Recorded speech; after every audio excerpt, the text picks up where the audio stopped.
Hello, it's Nikki. How are you doing? So today I want to give you full permission to be who you are, show up as you exactly in the age and stage where you are at right now. And I've got a real life example. I've been watching too much Bluey with my daughter. For real life example about why this is important, why this is really key. So back in 2019, I had a 3-week-old and a 4-year-old. Matt was at work. I also was in Pizza Express. That's a really important part of the conversation. I was in Pizza Express. I was waiting for my in-laws. They couldn't park. So I was on the phone to them, trying to show them where to park. I was also trying to keep our table. My 3-year-old, there was a lot, all sorts of stuff going on. And I happened to then look down at my phone and I got an email to invite me to be a panelist for a speaking event. And in my head, I immediately was like, how old is my baby going to be by that point? Okay, 10 weeks. And it was one of those opportunities. I don't know if you've had them or if there's been an invitation or something, and it gives you that woo kind of feeling, technical term, a woo feeling. It was full of excitement, full of gratitude. How exciting. Can't wait. Yes, yes, yes, yes, yes, yes, yes, was how I was feeling.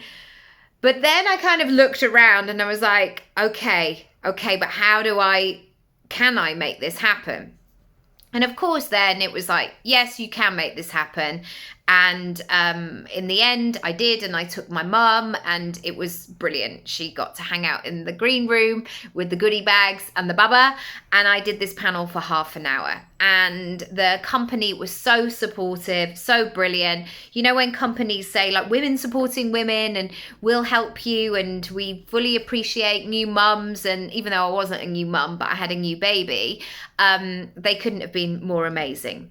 Why am I telling you this? Because sometimes we have to trust what we know about ourselves, our information, our skill, our expertise, our point of view, and why it's important. Because in that moment when I look down, I am going to be very honest here. I was like, one of the first things was like, what am I going to wear? I didn't fit into any of my smart things. I didn't fit into them at 3 weeks postpartum, let alone 10 weeks. I just wasn't in that headspace. And I really kind of started to complicating it. And I also went to a place of what if I'm not perfect? That's interesting, isn't it? And interesting that I'm sharing that with you. That feels like something I should take to a therapist. But I went into I've got to make everything great. And then I had a chat and I booked the gig and I signed the contract and all of that. And whilst I was getting ready on the day, it was a moment of planning what I was going to say and making sure that I was going to show up. But the overriding feeling and intention I had was to show up imperfectly and open up this space. Now, the people that I was on a panel with were incredibly impressive, had raised a lot of money, had built media companies, had teams of hundreds of staff, and the caliber was like they had the stats.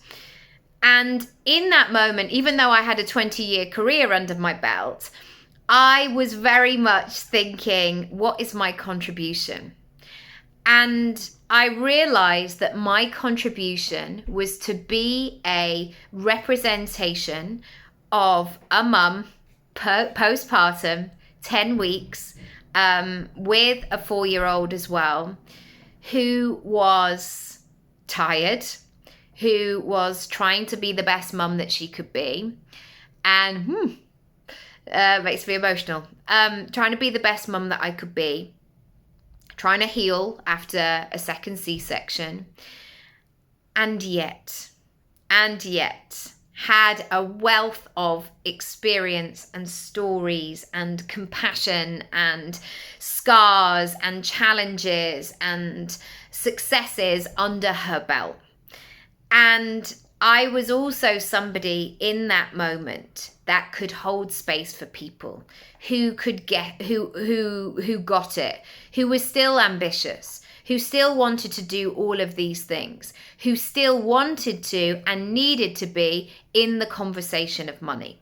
And this is what it was about, this speaking opportunity. It was called the Women's Wealth Summit by Stylist Magazine and NatWest.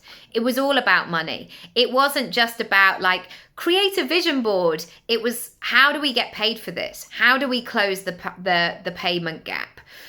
And when I look back, that was exactly where I needed to be. I needed to be sitting on that panel explaining to people I'd just had a baby. I needed to be there with my trousers that didn't do up, so I had a hair bobble wrapped around them, hoping that they wouldn't ping open at a tricky moment. But what those people got from me on that day, and it led to many client inquiries and people working with me, and this is why I always talk about your speaking and your visibility. You never know who's watching. You never know who's in the room, who needs what you have to offer.